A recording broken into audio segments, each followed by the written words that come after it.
Hello friends, आज की इस वीडियो में एक बार फिर से डिस्कस करेंगे जो ईवी बिल के अंदर जो सर्विसेज का एसएससी कोड है उसको अलाउ नहीं किया जा रहा है। उसको क्यों अलाउ नहीं किया जा रहा और उसका करेक्ट प्रोसीजर क्या होना चाहिए, उसको हम डिटेल में डिस्कस करेंगे। इसके रिगार्डिंग इंडस्ट्री के अंदर बहुत सारे डाउट्स हैं।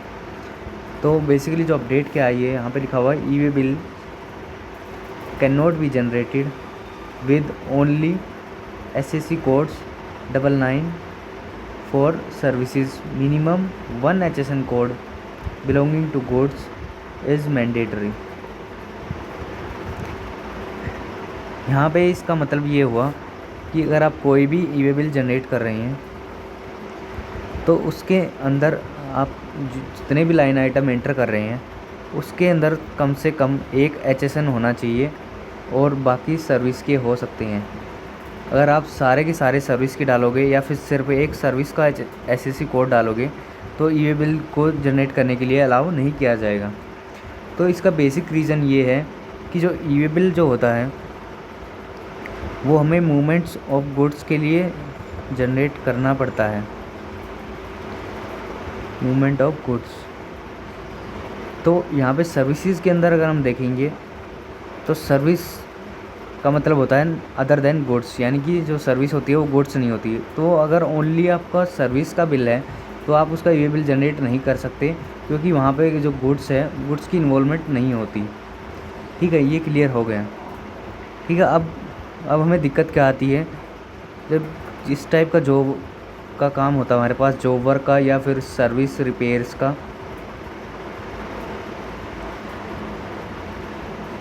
इसके अंदर क्या होता है कि यहाँ पे गुड्स की मूवमेंट होती है, लेकिन जो गुड्स की मूवमेंट जो होती है वो हमारी सप्लाई के पर्पज़ के लिए नहीं होती। यानी कि हम उस जो भी गुड्स को हम सप्लाई कर रहे हैं, मूवमेंट करा रहे हैं, उसका पर्पज़ हमारा उसको बेचना नहीं होता।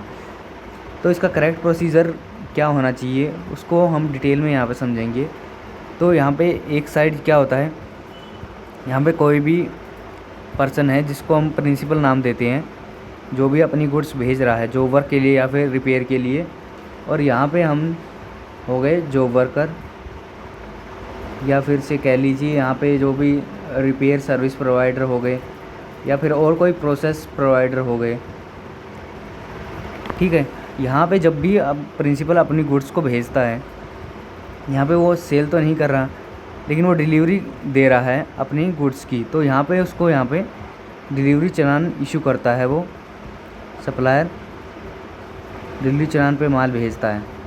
ठीक है, डिलीवरी चालान डॉक्यूमेंट के ऊपर ये आपके पास यहाँ पे रिसीव हो जाती हैं, और डिलीवरी चालान के अंदर जो है वो जो आइटम भेज रहा है उसका HSN कोड डालता है, और उसकी जो है एस्टिमेटेड वैल्यू, जो भी मार्केट वैल्यू होगी उस वैल्यू को वहाँ पे डिलीवरी चालान में फर्निश करता है, और उसी वैल्यू को यहाँ पे ईवे बिल के अंदर फर्निश कर दिया जाता है। यहाँ पे डिलीवरी चालान और फिर सेम वैल्यू को यहाँ पे ईवे बिल के अंदर फर्निश कर दिया जाता है। ठीक है, एक तो ये होगी एक साइड की मूवमेंट। अब यहाँ पे जब भी कोई जॉब वर्कर है या फिर कोई रिपेयर करके दिए है या फिर और कोई उस मटेरियल को आगे प्रोसेस करके दिया है, यानी एक तरह से उस मटेरियल से रिलेटेड कोई सर्विस हमने प्रोवाइड की है, तो उस सर्विस को प्रोवाइड करने के बाद हम एक अपना बिल रेज करते हैं जिसको सर्विस इनवाइस होता है, और उसका सर्विस इनवाइस के अंदर हमारा एसएससी कोड होता है जो कि हमारा 99 से स्टार्ट होता है। ये कंपलसरी है, जीएसटी के अंदर जितनी भी सर्विसेज है उनकी क्लासिफिकेशन 99 से स्टार्ट होती है। तो हम उसका एक टैक्स इनवाइस रेज करते हैं। ठीक है, अब प्रैक्टिस क्या चल रही थी कि जो भी सर्विस वाले बंदे या फिर रिपेयर वाले बंदे हैं वो अपने टैक्स इनवाइस के ऊपर ईवे बिल जनरेट करते थे। तो ईवे बिल जो होता है वो गुड्स की मूवमेंट के लिए होता है, तो वहाँ पे ईवे बिल के अंदर गुड्स से रिलेटेड ही इन्फॉर्मेशन आपको अब डालनी होगी। तो अब आपको प्रोसीजर क्या फॉलो करना है, जब आप उस मटेरियल को प्रोसेस करके दोबारा प्रिंसिपल के पास वापस भेजेंगे, तो यहाँ पे आपको जो आपका सर्विस इनवाइस जो आप रेज कर रहे थे वो तो रेज करना ही करना है, और सर्विस के इनवाइस के अंदर आपको एसएससी कोड डालना है। इसके साथ आपको एक सपोर्टिंग डॉक्यूमेंट इशू करनी है जिसको हम डिलीवरी चालान कहते हैं। डिलीवरी चालान वही चालान है जो इस प्रिंसिपल सप्लायर ने पहले ऑलरेडी भेजा था, तो उसी टाइप की डॉक्यूमेंट है ये हमने अपना खुद का डिलीवरी चालान इशू करना है और अपनी खुद की सीरीज़ बनानी है यहाँ पे।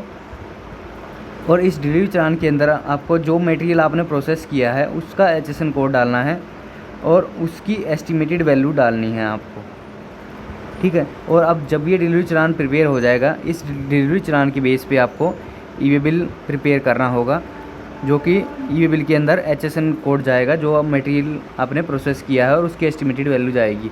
और यहाँ पे डिलीवरी चालान के अंदर एक और बात ध्यान रखने वाली बात है कि डिलीवरी चालान से आपकी कोई भी एडिशनल लायबिलिटी क्रिएट नहीं होगी, जैसे कि आपकी टैक्स इनवॉइस में। जैसे आप टैक्स इनवॉइस रेज करोगे, जो भी आपने टैक्स लगाया होगा उससे लायबिलिटी रेज हो जाएगी, लेकिन डिलीवरी चालान से कोई लायबिलिटी रेज नहीं होती। डिलीवरी चालान उस केस में इशू किया जाता है जब आप कोई भी सप्लाई नहीं कर रहे हो, यानी कोई भी सेल नहीं कर रहे हो। तो इस तरीके से आपको एक डिलीवरी चालान डॉक्यूमेंट प्रिपेयर करनी है और एक टैक्स इनवॉइस प्रिपेयर करना है। और डिलीवरी चालान के अंदर HSN कोड डालना है, टैक्स इनवॉइस के अंदर आपका SAC कोड डाल देगा, जो सर्विस का आपका इनवॉइस है। और यहाँ पे इसकी आइटम की एस्टिमेटेड वैल्यू आएगी। और यहाँ पे टैक्स इनवॉइस में आपकी जो सर्विस का आपने चार्ज किया है, जो भी लेबर चार्जेस वगैरह हैं या फिर जो वर्क चार्जेस है, वो आपका इस टैक्स इनवॉइस के अंदर आएगा।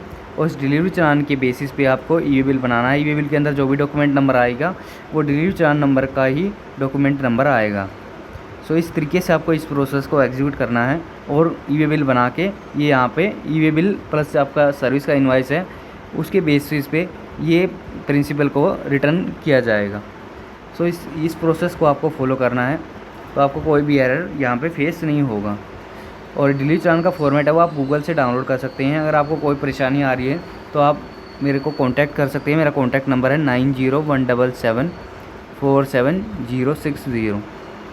So thanks for watching.